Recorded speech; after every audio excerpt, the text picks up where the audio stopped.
Good morning. We've just had a screening of A Way. Thank you very much for coming all this way. Would you mind telling us who you are and what your involvement was in the film, please? Derek Garcia, director, editor, co-producer, co-writer of Away. Rosie McDonald, actor, co-writer in Away. I'm Olivier and I'm being myself in the movie.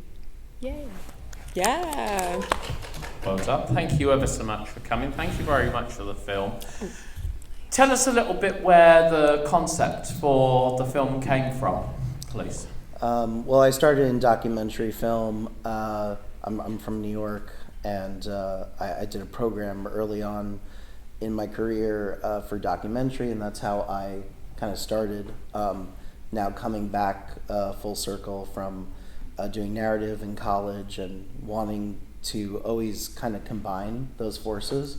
I was always looking for like an opportunity like this, and then Mark Annette, who produced the film and is from Martinique, I traveled with him to Martinique in 2019, and then it was always like, we got to film something next time I'm here, and that's how this all started, like 2022. Yeah. So basically, you just wanted a holiday. With a story. It definitely helped. It definitely helped. Get people on a plane. So it's not a hard. Not a hard. Yeah. It's interesting though, because essentially, the story starts with the place in that case, doesn't it? Mm-hmm. Because I think we had a Q&A yesterday when I asked the director which came first, the place or the story. And I think it's always quite interesting that where the root of everything is. How difficult is it to shoot in a place like Martinique? Well, we were very fortunate because Mark is from there, and so in terms of like navigating and like knowing where to shoot and where everything was like okay in terms of like we did not have permits for the film and all that stuff, which was okay. We had okays from like locations, and Olivier helped us with the surf shop and just a mountain of help. So it's like we were very fortunate in that sense. And were there any issues that happened as because you got some beautiful locations there, but as so often happens, you have a plan to shoot in a location, you unload all your gear, and then you turn up to shoot something, and then something else happens that prevents you from shooting. Did you have any sort of scenarios like that, or were you fortunate enough to be able to shoot exactly what you wanted, where you wanted to shoot? I feel like we got really lucky with locations. I don't think there were any times that we got kicked out of it. I mean, do you? No, go for it. I think as I'm from Martinique too, and I've been doing like extras in Paris, and usually you really need a permit because we are in a big city and all of that. In Martinique, it's not a place where people do movies very often, so it was like, you go with your camera and the movie is really picturing the real life, the real way of working. So there's no issue because they were with us and they were able to show Martinique through local eyes. And so in terms of permit and all of that, we were on the beach so you can record. Then we were at some people's place so you don't have any issue. That's a really different mindset in how you're gonna approach the movie compared to doing it in London or in France or wherever. When it's a big city, it's a different mindset. Yeah. And we were also a really small crew. I mean, it was me, Mark, Liam, Rosie, Olivia. Like that was the entire crew from Martinique. So. Yeah. But what a crew, yeah? Yeah. It's good. It's great when you can make something with such a small team, and like actually physically on the ground. We know all those other people come in later on, post production and all that other stuff. For sure. would you like to tell us about some of the biggest challenges on the shoot for you personally, and the same question for all three of you? In terms of shooting in Martinique, we shot 5 days in a row for 12 to 16 hour days. Like, we did not stop shooting. So, yeah, definitely the 4th, 5th day hit us pretty hard. Yeah, Derek also didn't sleep. Yeah, I would backed wake up up. the drives every night. It Drink was- some. We would wake up, we were like staying in an Airbnb. We would wake up and be like, like, how'd you sleep, Derek? And he's like, I didn't really, but we're doing this today. Like, I think, but that there's somebody on set always has to do that. And because we had such a small crew, it was like we were all wearing so many different hats that Derek really was lead producer and director, and like there was just so much coordination happening. So he survived. He didn't sleep. I slept great. I loved it. But yeah, that New York challenges. Yeah, I mean, yeah, I think that was a big one for sure. The lack of sleep, but then post production, like there were also like writing, and then also because we shot Martinique in 5-6 days, then 2 weekends in New York, like 2 months later, once we realized, wow, we have some really great stuff. This is worth working on. And that's when we wrote kind of the scripted stuff with Rosie, James, and we just kind of collaborated and made that stuff happen. So like in terms of like editing the film was also a challenge because you're also writing it, you're rewriting it, and yeah. yeah. And how about yourself? Like any challenges that you experienced during the actual shoot itself for you?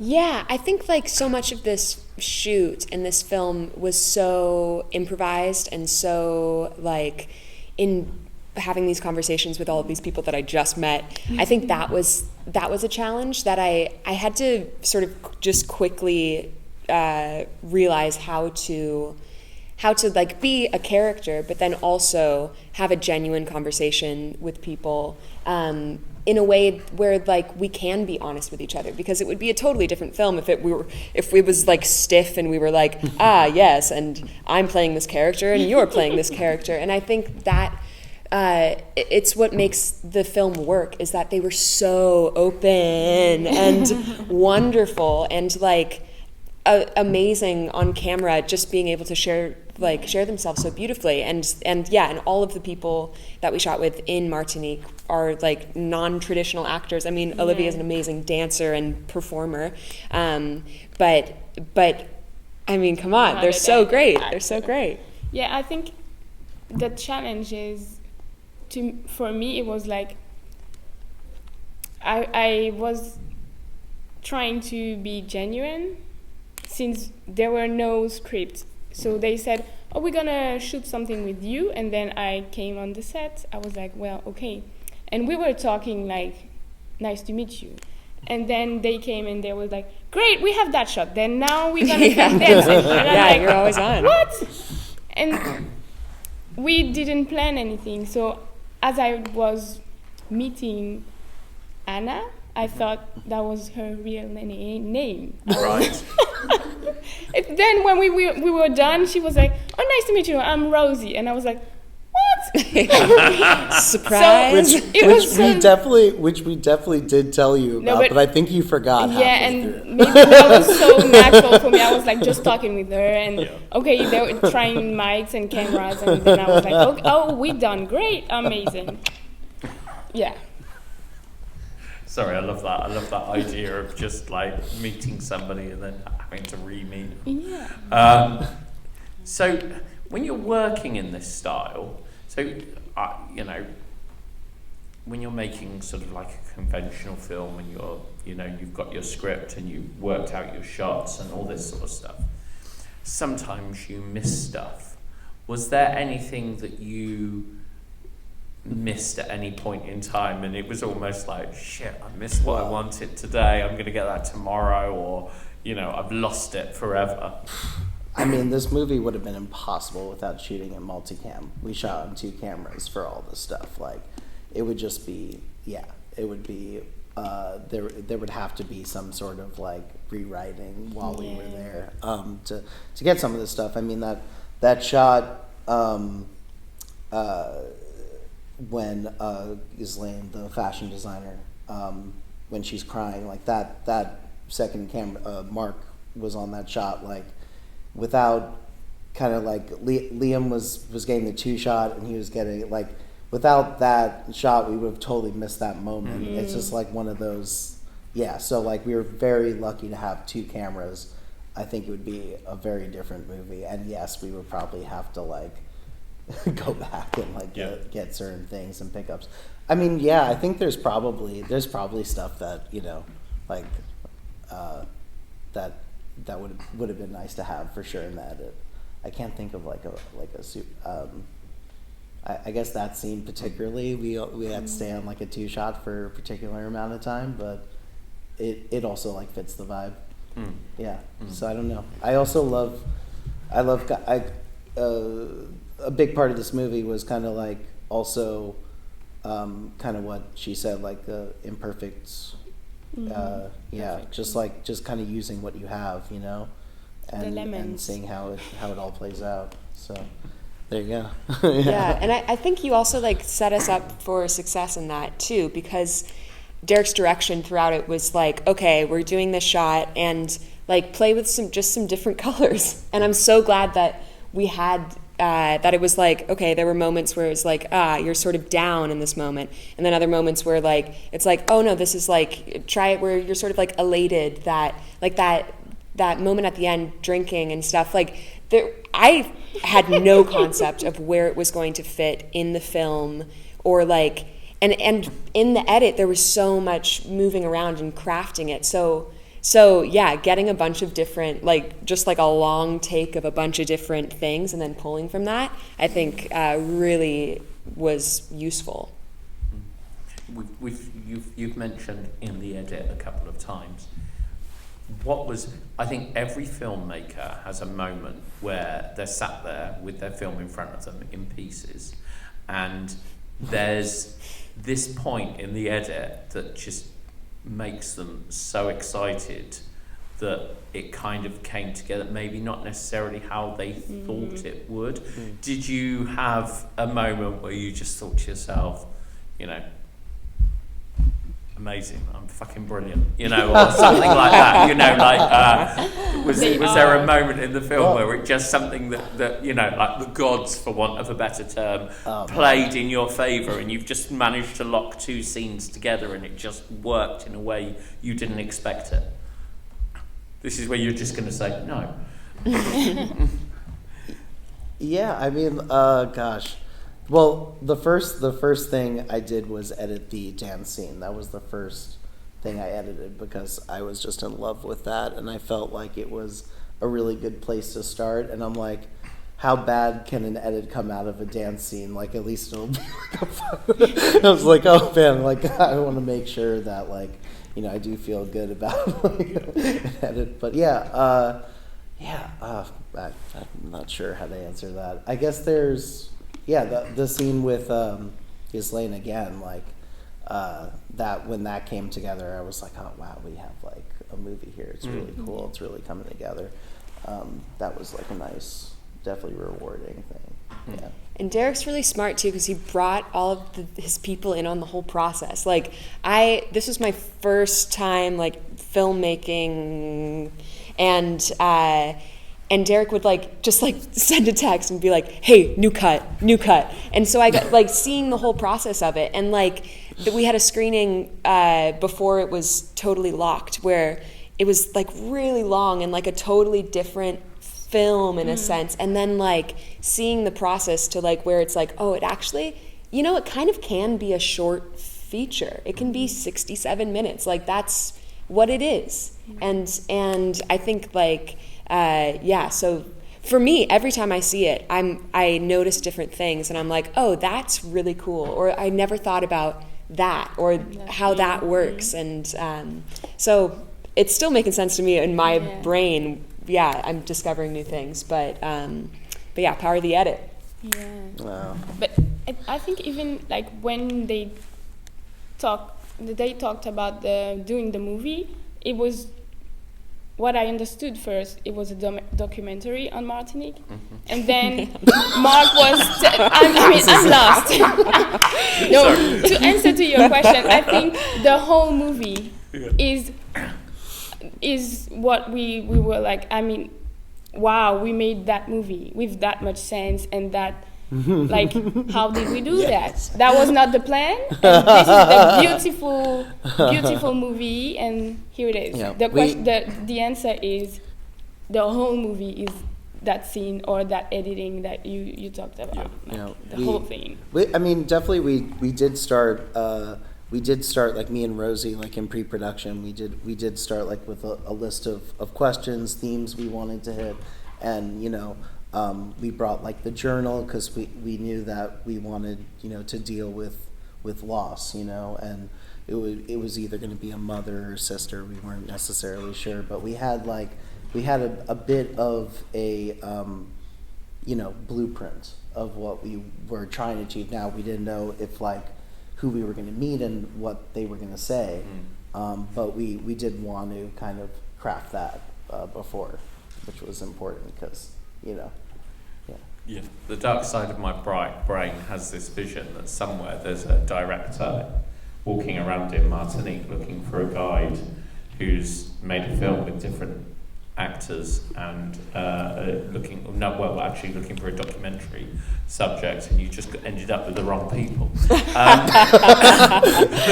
That's why that doesn't make sense. No.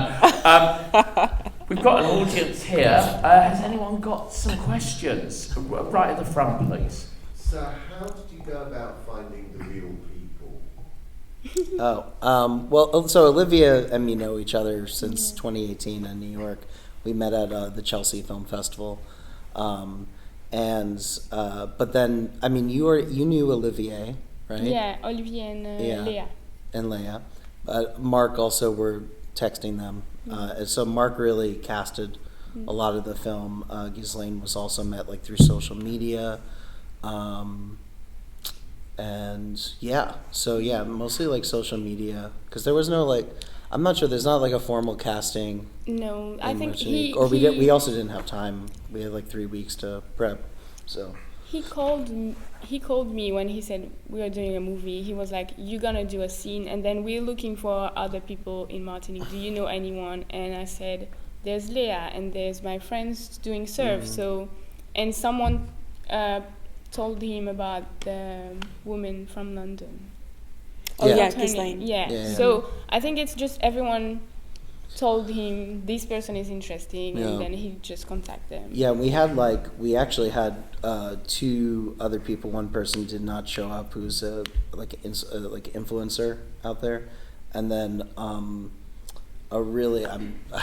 this was in the cut for a while before you have to kill your darlings, but we shot with a actor, Gary, out there who hasn't been in a film for like 40 years, and he was so great to meet.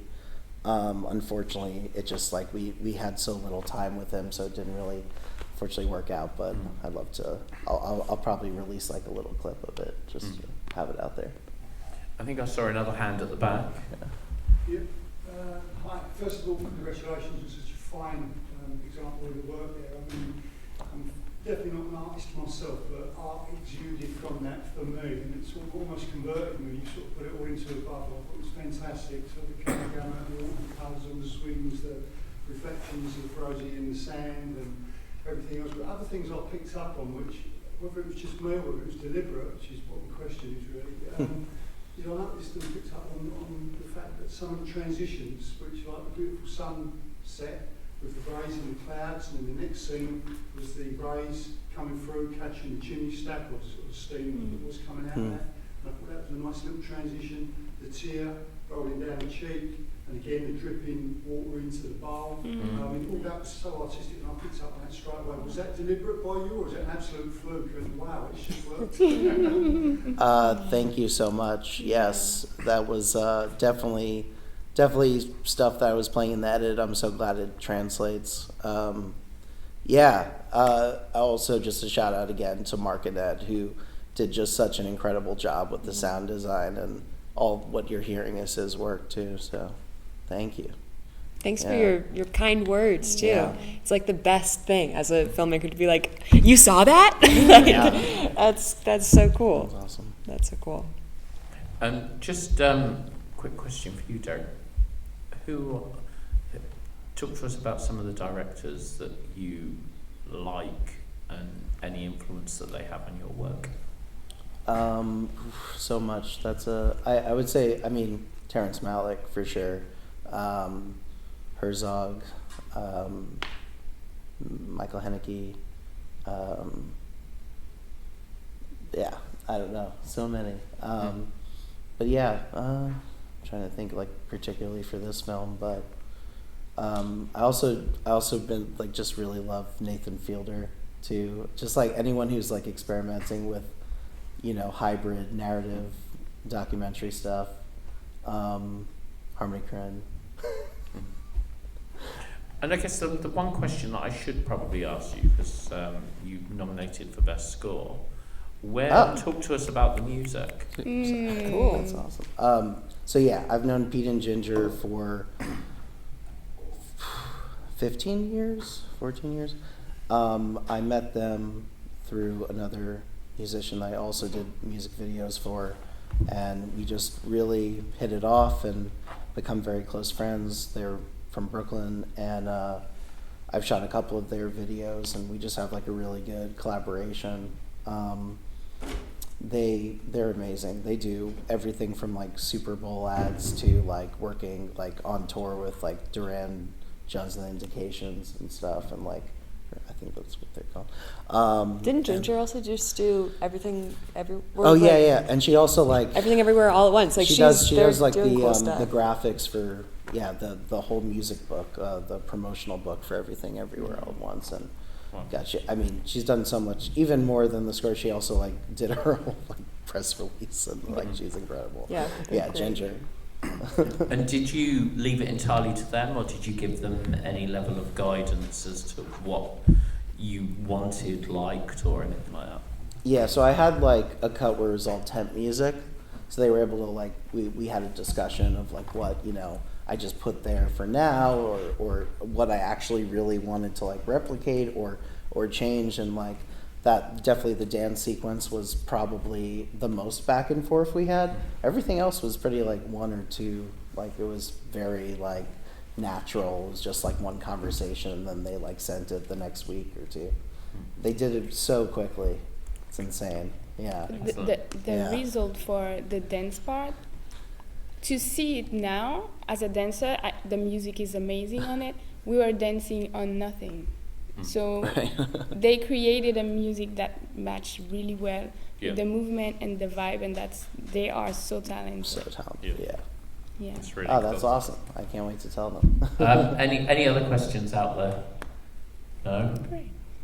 Okay, well listen, thank you very much. Thank you very much for a lovely film. Perfect film for a bank holiday Monday morning. Yes. Nice and chilled, beautiful colours, nice score, beautiful performances. Thank you ever so much. Let's give them all a big round of applause. Thanks. Thank you, guys. Thank you, Romford.